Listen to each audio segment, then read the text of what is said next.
Good to be with you. My name is Sean Covey. I'm going to do in 20 minutes today what I usually take an hour to do. Okay? So I'm going to talk really fast, and if you have questions, I'm going to be in the hallway right afterwards and be happy to talk with you. So I'm going to talk about this topic of preparing our students for a future we can't predict, and really I want to share with you a story about an innovation in education that is moving across the globe at great speed.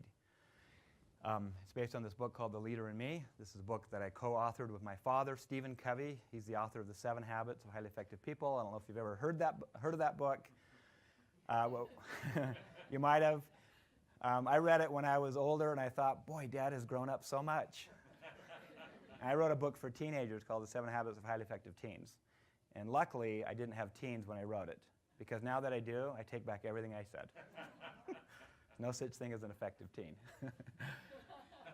But so we're familiar with these economic ages. We talk about them a lot: the hunter-gatherer, agricultural, industrial, and the information age. We are thick in the middle of the information age. And it's created a global challenge where the employers of today don't believe that education is providing them with the students that have the skill sets they need for today. The knowledge worker information age requires a different skill set: collaboration, teamwork, adaptability, many of these things that schools do not do a good job of teaching. And if you look at the top job over 100 years ago, the Ford Motor Company, okay, in 1915, this was the job description to work at Ford Motor Company. You had to be able to have a high school degree, fluency in English, reliability in showing up. You had to be able to stand for 12 hours. I don't know if I could do that. And you can read down the list. This was the industrial age. Today, a store manager for an Apple store. Okay, this would be a top job today. And just read through the description here. You're responsible for inspiring your team to create ownership opportunities for customers on the sales floor. Elsewhere, you guide the talent that provides technical support and training while working in partnership with the business team. This last sentence: you actively build your teams, hiring, training, and developing team members in all these disciplines and more. Supporting Apple's simplicity is a complex job, and you make it look easy. Okay, so the requirements of this information age are so different, and the jobs that are out there in the future are going to be jobs we can't even predict right now. But the need for these skills is more important than ever. So survey 2,000 employers from 24 countries were asked what they wanted from employees. They responded with this list: teamwork, empathy, multitasking, creativity, positive thinking, cultural sensitivity, and so forth. I travel a lot, and I meet with education officials of nations and countries, and again, it is the same message I'm hearing, which is the schools are not giving us the people that we need with the skill sets we need to do the work we need to do. I said, well, what are the skill sets? And they talk about this list. This is in China, it's in India, it's in Indonesia, it's throughout Europe, and it's just it's a classic problem we've got. So we cannot solve our problems with the same thinking we used when we created them, Albert Einstein. Let me tell you about a school that saw this problem and what they did about it. Okay, so this is A.B. Combs, Raleigh, North Carolina, 2001, public elementary school. It's a magnet school, meaning it had a theme. It's supposed to attract students from the local area.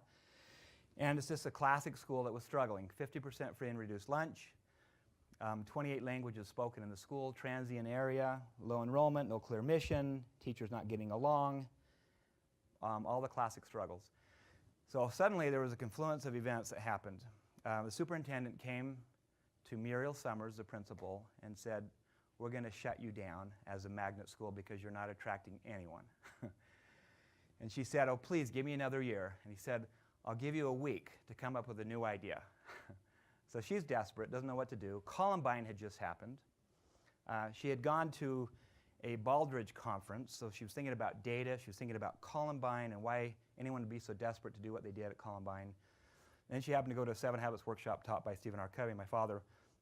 during the workshop, she kept thinking, as he was teaching, be proactive, take responsibility for your life, begin with the end in mind, have clear goals and a vision for your life, create a blueprint, think win-win. The foundation for good relationships is to always think mutual respect. I want to win and I want you to as well. He's going through this and she's thinking, this is exactly what we need in our school. During a break, Dr. Covey, Muriel Summers, elementary principal, can these ideas be taught to young kids? He looked up and said, I don't know why not. Why don't you give it a try and let me know how it goes? So she got this idea. She went back with her staff and said, we're going to develop a new kind of school, okay? Because otherwise we're going to get shut down. Went to her superintendent, shared the idea, and he said, okay, you got another year.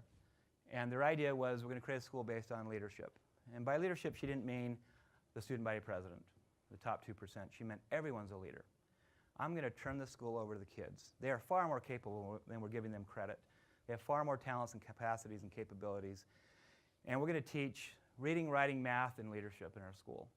Because she went out and she surveyed as part of this 1 week-long thinking. She went out and surveyed parents and educators and employers in the area and said, what do you want the school to teach your kids? And nobody said higher test scores. They said, we want empathy, communication skills, self-starters, time management, resolve problems, that can work in diversity, the same list that we saw before. So with that, she created this new theme called leadership. They began to implement this in their schools.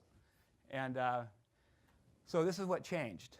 They started with teaching the 7 Habits of Highly Effective People as a social-emotional learning framework. They began with the staff. And Eric is a Leader in Me principal right here, and he can vouch for that. It starts with the staff. She said, we got to get on the same page and start practicing these behaviors before we expect the kids to change. But they created a common language throughout the school. She decided that she was going to have kindergartners learn to say, seek first to understand, then to be understood.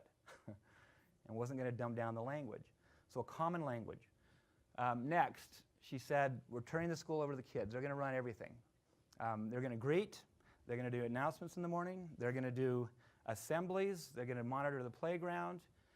And we're going to use all these great gifts and talents of these kids, and we're going to celebrate them by giving them these roles and responsibilities. So their enrollment of 250 went to 750 really quickly after they started doing this. And 750 kids had a leadership role or responsibility inside the school that was chosen by them in alignment with their skill set. Leadership notebooks.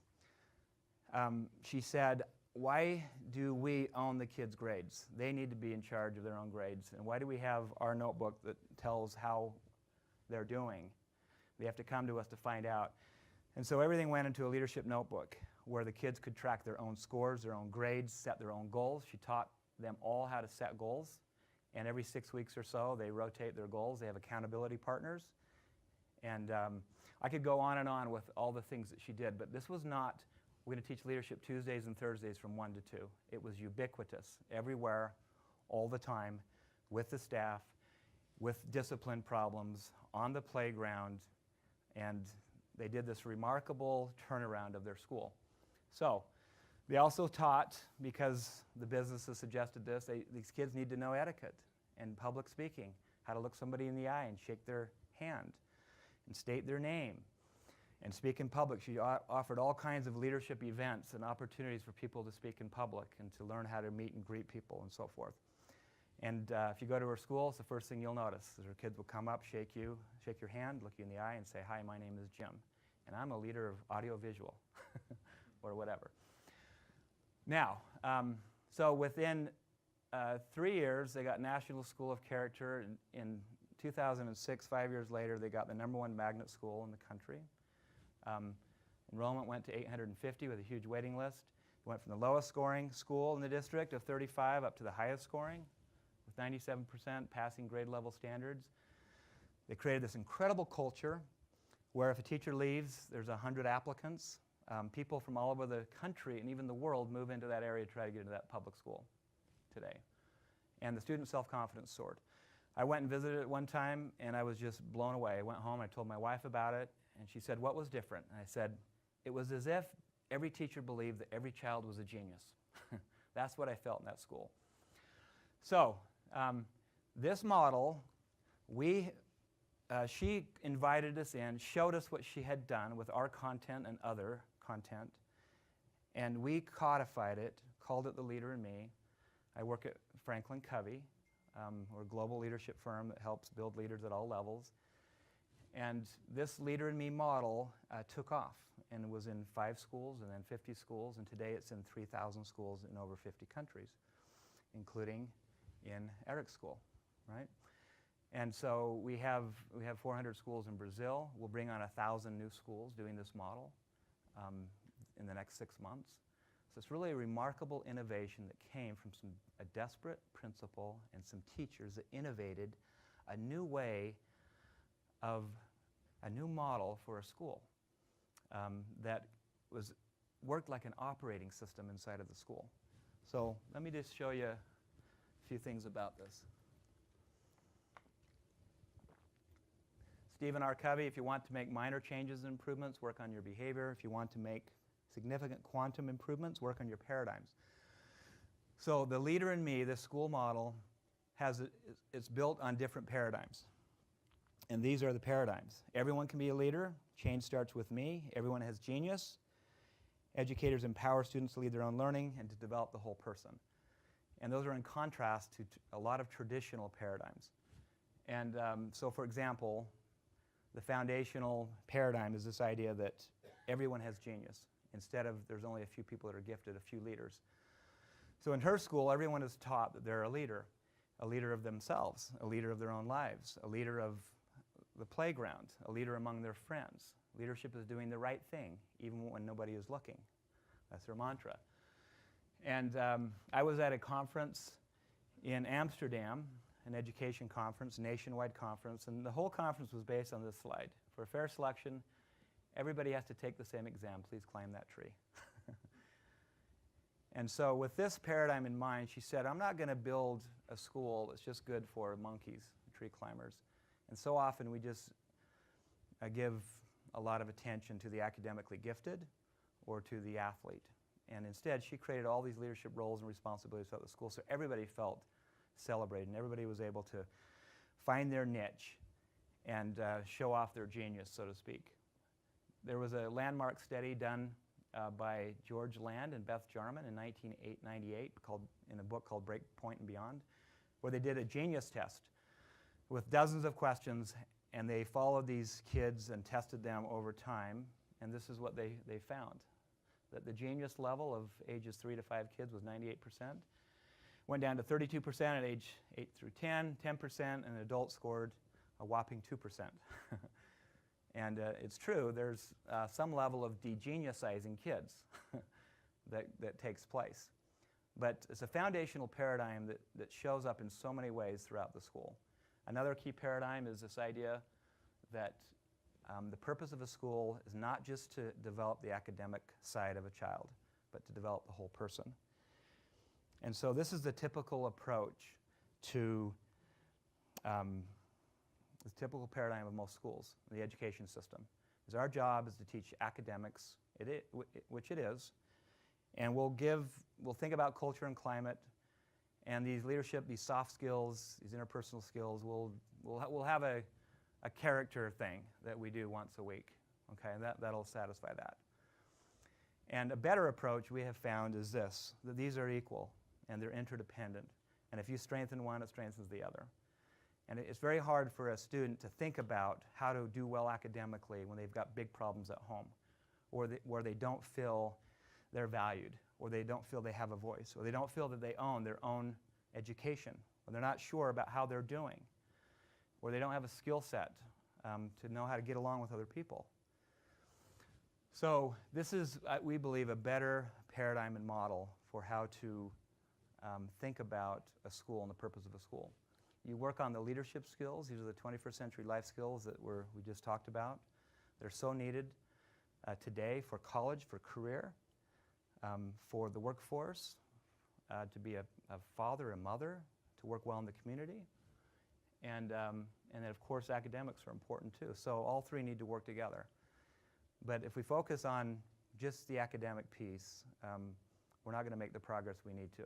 And that's why, overall, I don't think we have, as a country, made the progress we need. Why this is an ongoing issue and problem across the globe right now that every school system is feeling.